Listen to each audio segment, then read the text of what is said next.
تو پیارے آقا صلی اللہ علیہ وسلم نے فیصلہ صبح تک ملتوی فرما دیا۔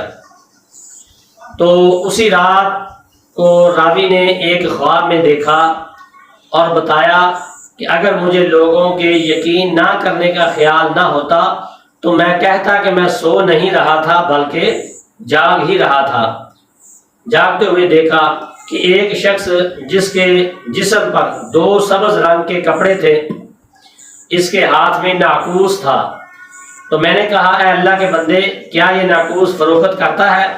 اس نے کہا تم اسے خرید کر کیا کرو گے؟ میں نے کہا اسے بجا کر لوگوں کو نماز کے لیے بلایا کریں گے۔ وہ کہنے لگا میں تجھے ایسی بات نہ بتاؤں جو اس سے بہتر ہے؟ میں نے کہا ضرور بتلائیں۔ پھر اس نے اللہ اکبر سے شروع کی اذان اور آخری لفظ تک تمام کلمات اور اقامت سکھائی اس صحابی رسول کو۔ صبح میں خوشی سے باغا آیا اور پیارے آقا صلی اللہ علیہ وسلم کو اپنا خواب سنایا۔ تو آپ صلی اللہ علیہ وسلم ان حاضی فرمایا کہ بے شک یہ سچا خواب ہے۔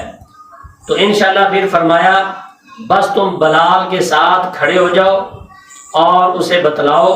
جو کچھ تم نے دیکھا اور سنا ہے، اور اذان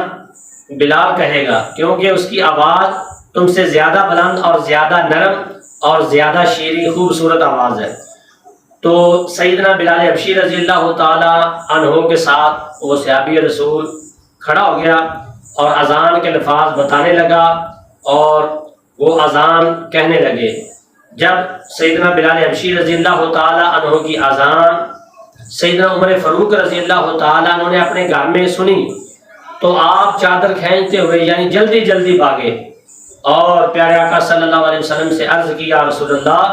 صلی اللہ علیہ وسلم، اس ذات کی قسم جس نے آپ صلی اللہ علیہ وسلم کو حق کے ساتھ مبعوث فرمایا، بے شک میں نے بھی اسی طرح خواب دیکھا ہے۔ اس پر پیارے آقا صلی اللہ علیہ وسلم نے فرمایا فللہ الحمد، بس اللہ تبارک و تعالیٰ کا شکر ہے۔ ایک روایت میں سیدنا ابوبکر صدیق رضی اللہ تعالی عنہ نے بھی یہی خواب دیکھا، اور بعد محدثین نے 7 صحابہ کرام لکھے، بعد نے 10 اور بعد نے 14 صحابہ کرام کے بارے میں لکھا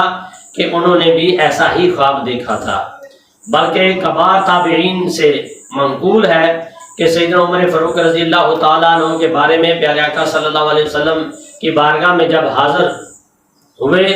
تو آپ نے عرض کی یا رسول اللہ میں نے بھی ایسا ہی خواب دیکھا ہے۔ تو پیارے آقا صلی اللہ علیہ وسلم نے فرمایا عمر، اللہ تبارک و تعالیٰ نے مجھ پر بھی یہی وحی فرمائی ہے،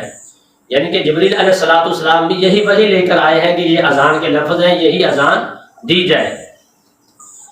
تو آپ سے پہلے ہی وحی آ چکی ہے۔ بہرحال اسی طرح اذان کا آغاز ہوا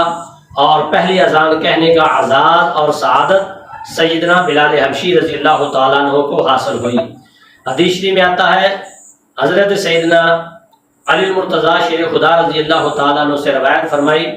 آپ فرماتے ہیں کہ اذان کے یہ کلمات معراج پاک کی رات شاہ الولاق صلی اللہ علیہ وسلم نے سدرۃ المنتہا سے آگے حجاب عظمت کے پیچھے ایک مقرب فرشتے سے سماعت فرمائے تھے۔ اور پھر حدیث شریف میں آتا ہے سیدنا آدم علیہ السلام کو جب جنت سے زمین پر اتارا گیا تو آپ نے وحشت محسوس کی، اکیلے تھے، وحشت محسوس کی، تو اللہ تبارک و تعالیٰ نے جبریل علیہ السلام کو زمین پر اتارا، اور جب آپ اترے تو یہی کلمات یعنی کہ اذان کے کلمات کہے، جس کا ہر کلمہ 2 دفعہ جبریل علیہ السلام نے کہا، اور آدم علیہ السلام فرماتے ہیں کہ مجھے سکون محسوس ہوا۔ محترم سامعین، اذان میں پہلے الصلاۃ خیر من النوم کے کلمات نہ تھے۔ ایک دفعہ بوقت سحر یعنی کہ صبح کے وقت سیدنا بلال حبشی رضی اللہ تعالیٰ عنہ حضور صلی اللہ علیہ وسلم کے در نبوی پر حاضر ہوئے تو بتایا گیا کہ آپ صلی اللہ علیہ وسلم آرام فرما رہے ہیں۔ تو بلال حبشی رضی اللہ تعالیٰ عنہ نے یہ کلمات پکارے جسے آقا صلی اللہ علیہ وسلم نے پسند فرمایا، اور انہیں اذان فجر کا حصہ بنا دیا گیا۔ اور حدیث شریف میں آتا ہے سیدنا بلال حبشی رضی اللہ تعالیٰ عنہ کو آپ صلی اللہ علیہ وسلم نے اذان فجر میں یہ کلمات کہنے کا حکم ارشاد فرمایا، بلکہ یوں کہے کہ سیدنا بلال کو روزانہ کی طرح آج مسجد پاک میں جلوہ جانا حضور صلی اللہ علیہ وسلم نظر نہ آئے تو آپ محبوب کی محبت میں، طلب مطلوب میں، عشق اور محبت میں بلا ساختہ یہ جملے عاشق صادق سے کی زبان سے نکلے جو محبوب اکرم صلی اللہ علیہ وسلم کو کچھ ایسے بھا گئے کہ اذان کا حصہ ٹھہرے۔ حدیث شریف میں آتا ہے پیارے آقا صلی اللہ علیہ وسلم سیدنا ابو محذورہ رضی اللہ تعالیٰ عنہ کو بھی تعلیم دیتے ہوئے فرمایا، اگر صبح کی نماز ہو تو اذان میں الصلاۃ خیر من النوم کہو۔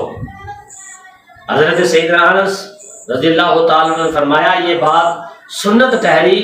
جب مؤذن صبح کی اذان میں حی علی الفلاح کے بعد الصلاۃ خیر من النوم کہے۔ تو محترم سامعین،